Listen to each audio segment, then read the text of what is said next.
정부의 수도권 주택 공급 본격적으로 시작이 됐습니다. 정부는 오늘 수도권 공공택지에서 2022년도까지 총 37만 가구를 공급한다고 밝혔죠. 특히 3기 신도시를 중심으로 내년 하반기부터 6만 가구를 사전 청약하겠다라는 계획도 발표해서 관심이 뜨거운 상황입니다. 자세한 내용 살펴보도록 하겠습니다. 부동산팀의 설석용 기자 연결돼 있습니다. 안녕하세요. 안녕하십니까? 예, 지금 굉장히 공급 계획에 많은 분들이 좀 반가워하시는 것 같아요. 내용부터 좀 살펴볼까요? 네, 정부는 오늘 3기 신도시 등 수도권 공공택지를 포함해 2022년까지 총 37만 가구를 공급한다고 밝혔습니다. 37만 가구는 2020년 9만 가구, 2021년 13만 가구, 2022년 15만 가구 순으로 공급될 예정인데요. 이 중 24만 가구는 분양 물량으로 공급돼 무주택자의 내 집 마련 기회가 크게 확대될 전망입니다. 특히 분양 물량 24만 가구 중에서도 6만 가구는 내년 하반기부터 사전 청약을 한다고 밝혀 해당 지역에 대한 관심이 뜨겁습니다. 올해 초 발표된 3기 신도시와 용산 정비창 등 서울 공공택지가 계획에 포함됐는데요. 워낙 초반부터 관심이 쏠린 지역이었던 만큼 사전 청약을 위한 실수요자들의 움직임도 분주할 것으로 예상됩니다. 관심 있는 건 사실 뭐 역시나 어느 지역이 언제부터 사전 청약하느냐인데 이 부분 어떻습니까? 네, 내년 7월부터 3기 신도시를 중심으로 사전 청약이 시작이 되는데요. 내년 7월과 8월에는 인천 계양지구 1,100가구, 내년 9월과 10월에는 남양주 왕숙 2지구 1,500가구, 내년 11월과 12월엔 남양주 왕숙 2,400가구, 부천 대장 2,000가구, 고양 창릉 1,600가구, 하남 교산 1,100가구 등 3만 가구의 사전 청약이 진행됩니다. 그 외 나머지 3만 가구는 2022년 상반기에 이뤄질 예정입니다. 여기에 서울권 관심 지역들에 대한 계획도 나왔는데요. 서울 용산 정비장은 2022년 하반기 공급될 예정입니다.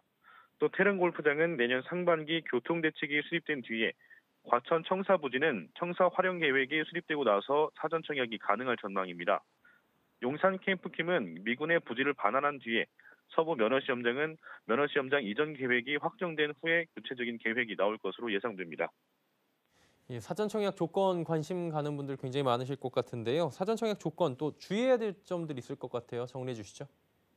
네, 사전 청약은 본 청약보다 1년에서 2년 조기 공급하는 것을 말하는데요. 먼저 사전 청약을 하려면 무주택 세대 구성원, 입주자 저축 가입, 해당 지역 거주 등 몇 가지 요건을 갖춰야 합니다. 특별 공급은 공급 유형에 따라서 별도의 요건을 추가로 충족해야 하는데요. 특별 공급은 신혼부부, 생애 최초, 다자녀, 노부모 부양 등 현행 본 청약 제도와 동일한 요건을 적용합니다. 신혼부부 특별 공급은 혼인 기간 7년 이내 예비 신혼부부, 6세 이하 자녀를 둔 한부모 가족 중에서 소득 요건 등을 충족하면 청약이 가능합니다. 생애 최초 특별 공급은 세대에 속한 모든 자가 과거 주택 소유 사실이 없어야 하며 5년 이상 소득세 납부, 소득 등의 요건을 충족해야 하고, 다자녀 가구 특별 공급은 미성년 자녀가 3명 이상인 무주택 세대 구성원으로 소득 등의 요건을 충족해야 합니다. 미성년 자녀에는 태아도 포함됩니다. 노부모 부양 특별 공급은 만 65세 이상 직계 존속을 3년 이상 계속해 부양하고 있는 무주택 세대주로 자산과 소득 등의 요건을 충족하면 사전 청약이 가능합니다. 또 기본적으로 수도권 등 해당 지역에 거주 중이어야 사전 청약이 가능하지만 의무 거주 기간의 경우 본 청약 시점까지만 충족이 되면 최종적으로 입주 여부가 확정됩니다. 다만 주택 건설 지역의 규모와 위치, 투기 과열 지구 지정 여부 등에 따라서 의무 거주 기간, 거주지 요건 등이 달라서 반드시 해당 지역의 청약 자격을 사전에 확인하셔야 합니다. 사전 청약에 당첨되신 분들은 다른 세대의 사전 청약을 재차 도전할 수는 없습니다. 또 사전 청약에 당첨돼 입주를 하기 위해서는 무주택 요건 유지가 필수적이기 때문에 사전 청약 당첨자가 다른 주택의 일반 청약에 당첨됐을 경우 입주를 하고 싶다면 사전 청약 당첨 세대는 포기하셔야 합니다. 예, 정부의 공급 대책 지금 굉장히 구체화된 것으로 저희는 파악이 되는데요. 시장 분위기 궁금합니다. 안정화에 대한 기대감도 있을 것 같은데 어떻게 보십니까? 네, 공급 계획이 구체화됨에 따라서 시장 분위기도 다소 진정된 모습입니다. 과거 노태우 정권 시절에서 200만 가구 공급 정책을 펼쳤었는데요. 그중 80만 가구가 수도권에 집중됐습니다. 당시에는 실수요자보다 투기 수요가 대폭 늘어나 실패한 정책이라는 평을 받았습니다. 하지만 이번 문재인 정부에서는 특이 수요에 대한 강력한 규제를 하고 있기 때문에 수도권에 공급되는 주택은 실수요자들의 몫이 될 가능성이 매우 높습니다. 정부가 최종적으로 127만 가구를 수도권에 공급하겠다고 밝혔는데요. 이 가운데 재건축과 공공택지 등 잡음으로 인해 물량이 좀 빠진다고 해도 100만 가구 공급은 예상이 됩니다. 사실상 공급 폭탄이라는 말이 나올 정도인데요. 당연히 젊은 층들의 내 집 마련에 대한 기대 심리가 커져서 심리적 안정 효과가 있을 거라는 분석도 나옵니다. 윤지혜 부동산 114 수석연구원의 얘기 들어보시죠. 일단 젊은 층을 중심으로 공급량을 크게 늘리는 거고 사전 청약에서도 한 절반가량은 젊은 층한테 배분될 가능성이 있다 보니까 일단 심리적인 안정? 이 부분에는 효과가 있다고 보고 있어요. 공급 폭탄이다라는 표현을 지금 언급을 해주셨는데 그에 따른 부작용 지금 궁금하고요. 대기 수요자들 많아지면 전월세 시장에 좀 긍정적인 영향이 오지 않을까 싶은데 이 부분 어떻게 봅니까? 네, 조금 우려되는 부분은 있습니다. 아무리 청약을 기대하는 실수요자들이 앞으로 2년 뒤를 계획하며 대기하는 현상이 늘어날 것으로 보이는데요.